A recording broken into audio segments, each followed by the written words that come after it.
Hello, this is Vlad the Psychic, bringing you this year's and next year's Super Bowl predictions.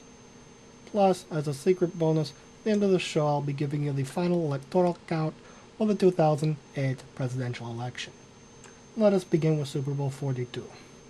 I think those in the psychic community would all agree at this juncture, 2 hours before kickoff, that this was one of the worst games they've ever seen. Generally boring. There was a little bit of a late run by the New York Giants, but ultimately they lost the game 35-24. Nobody really cared that much. The commercials this year were, well, they were okay. They weren't spectacular. There were a few that caused Vlad to chortle and speak in the third person, but mostly it was a down year. But for Super Bowl 43, now, that was a great game. And by was a great game, I mean it is sort of past tense if you see the future, but if you can't see the future, well then obviously this game won't start for another year.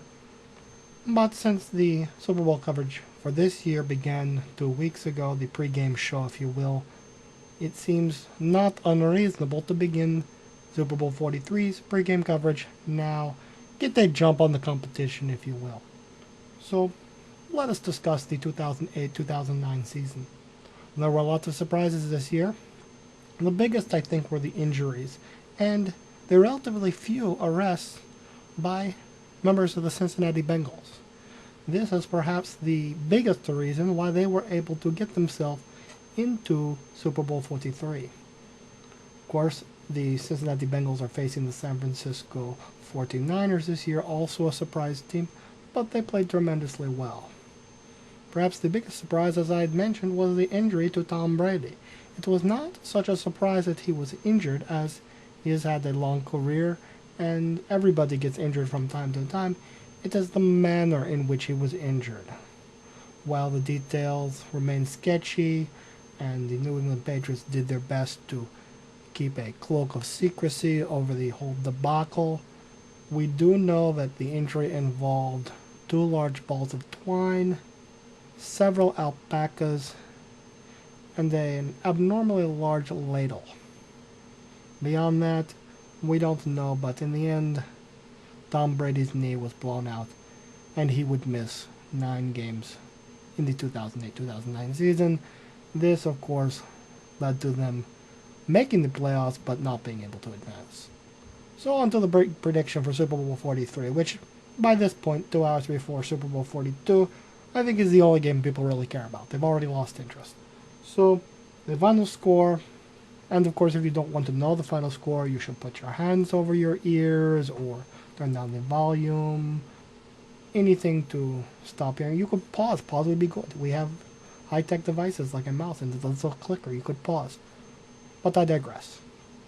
The final score for 2009 Super Bowl 43, Cincinnati Bengals 28, San Francisco 49ers 15, all 15 points coming on field goals. On to the presidential election. It was a spectacular race. Perhaps the finest we have seen in years. Both candidates, Mr. Obama, Mr. McCain, were respectful of one another. The debates were lively, but very highbrow. They're both excellent gentlemen, but ultimately the final score, Barack Obama 472, John McCain 66. Now this doesn't really tell the whole story. There were many states in which it was very competitive, but ultimately Mr. Obama won those states and picked up the electoral votes. The only interesting quote out of the election comes from Hillary Clinton, who says, "Bill, you disgusting pig, I want a divorce. You mean nothing to me now. You have no value in my life." Of course, this was a big focus of the media and the Republican talk show host, who mostly said, hee hee. That was the general consensus. But alas, that is the end of my predictions for now. I will bring you more predictions later when I'm feeling compelled to do so. Right now, I'm going to go watch the relatively boring game.